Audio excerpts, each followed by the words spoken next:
Hello, and welcome to the Reykjavík Newsdesk. I'm Andie Sophia Fontaine, and these are the week's top stories in Iceland. If you like the content that you see here, be sure and like and subscribe. And if you really like the content that you see here, check out the Patreon link in the description below. But now, the week's top stories in Iceland. There was a fire at Funahöfði in Reykjavík the other day. Fortunately, nobody was killed nor seriously injured. But what makes this story special is that this property does not have the necessary permission to rent out rooms for residential use. It is strictly coded as an industrial property. This is not the first time that this property has been in the news. For example, in 2014, an expose showed the frankly deplorable conditions that people were living in this very property. It was also brought to light that the company which owns this property also has similar properties in Kópavogur and Hafnarfjörður, which again did not have the necessary permission to rent out rooms for residential use, but were rather coded as industrial buildings. The Capital Area Fire Department estimates that there are some 2,000 people living in properties that are not coded for residential housing, and they're trying to get some 40 properties to either make improvements or shut down altogether. So you may be wondering at this point, how is this allowed to happen? Well, as Sanna Magdalena Muttadóttir, who is the Socialist Party representative for Reykjavík City Council, points out, there are unfortunately unscrupulous property owners who simply take advantage of low-income people who are in a vulnerable position, struggling with substance addiction, immigrants who don't know their rights, and these property owners will prey on these folks, taking advantage of the system, charging exorbitantly high rents, and seldom, if ever, returning the security deposits that they get from these people, which can be as high as 3 months' rent.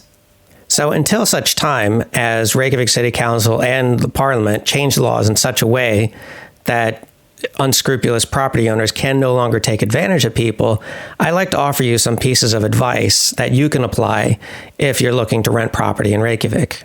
Number 1, never give money to a landlord sight unseen. Now, I know that sounds pretty obvious, but you'll get some landlords who will use some kind of nebulous wording to convince you that you have to send them some money before you can visit the place. Never do this. And when I say see the property, I do mean physically enter the apartment that they're talking about. No driving up to the house and having them point like, yeah, the apartment's in there. Like, yeah, physically go into the apartment and see it for yourself. Number 2, ask around to other people who live here if the rent being asked for a particular property sounds fair to them. Don't be afraid to do your digging. Number 3, insist that you get a signed lease and that this lease is þinglýst, that is, registered with the county. Now, I've put a link in the description below which details how to do that. And if a landlord is reluctant to have the lease registered with the county, there might be something fishy going on, and you should be very cautious. And number 4, and this might be the most difficult thing, avoid renting a room if you can. And if you absolutely must rent a room, do so only as a temporary stopgap measure. Now, the reason why I mention this is manyfold. Apart from the usual reasons of why it's just generally better to have your own kitchen and bathroom rather than sharing it with a bunch of strangers, there's also the fact that by renting a room, you're not going to be entitled to rent assistance.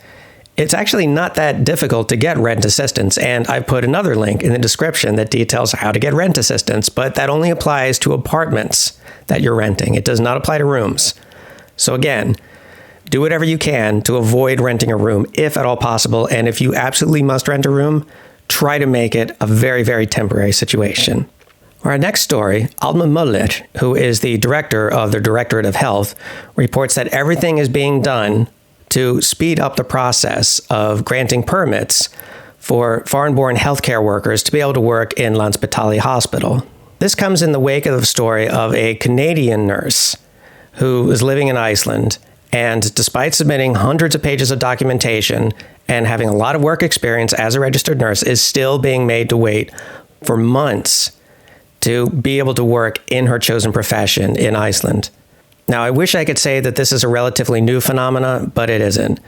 Foreigners not having their education and work experience recognized and therefore not being able to work in their chosen field in Iceland is unfortunately a pretty widespread problem. And yes, that also applies to foreigners who do speak the language. Clearly, systemic changes are needed, especially with our ongoing labor shortage. 6 NATO minesweepers are currently in Hvalfjörður. They comprise some 250 crew people who come from Norway, Germany, Belgium, Holland, and Estonia, searching for mines or bombs in Hvalfjörður. So far, they haven't found any, and they're due to leave after Easter. Now, you may scoff at the idea of mines being present in Hvalfjörður, but as a point of fact, mines, mortars, grenades, and bombs are found in and around Iceland in a not infrequent rate, in fact. But most of these are from World War II. When these are found, the bomb squad is called and they dispose of them safely. So if you're kicking around the sand somewhere in Iceland and you uncover what looks like a rusty mortar shell, I implore you, do not touch it. Just walk away from it and contact the authorities. And they'll send some, you can call the police, and the police will forward that message to the bomb squad to come to the site immediately and take care of it. Lastly, People's Party Chair Inge Sæland is proposing a number of changes to the law in apartment buildings, specifically laws regarding the owning of dogs and cats in apartment buildings. Currently, it takes a 2/3 vote of all the residents of any given apartment building to allow the owning of dogs and cats in apartment buildings. And she's argued that this could be considered a class issue. That is, people who are able to afford single-family homes can also afford the luxury of owning dogs and cats. If her changes go into effect, it would require the housing committee for a given apartment building to forbid cats and dogs from being in the apartment, but they wouldn't be forbidden by default. Inga says that there is multi-partisan support for this bill, but we'll see. In any event, that's the week's news in Iceland. If you like this content, be sure and like and subscribe. And if you really, really, really like this content, check out the Patreon link in the description below. Which reminds me, I want to thank Corinne Vasquez, Marion Ward, Christopher Hunter, and Marion Wars for being patrons on the $20 level, Laura Johnson for being a patron on the $15 level, and Stephen Ellis and Vivi Carvalho Schaffner for being patrons on the $10 level. Thank you so much for watching. Have a happy Easter if you celebrate. Have a great 3-day weekend if you don't. Be good to each other.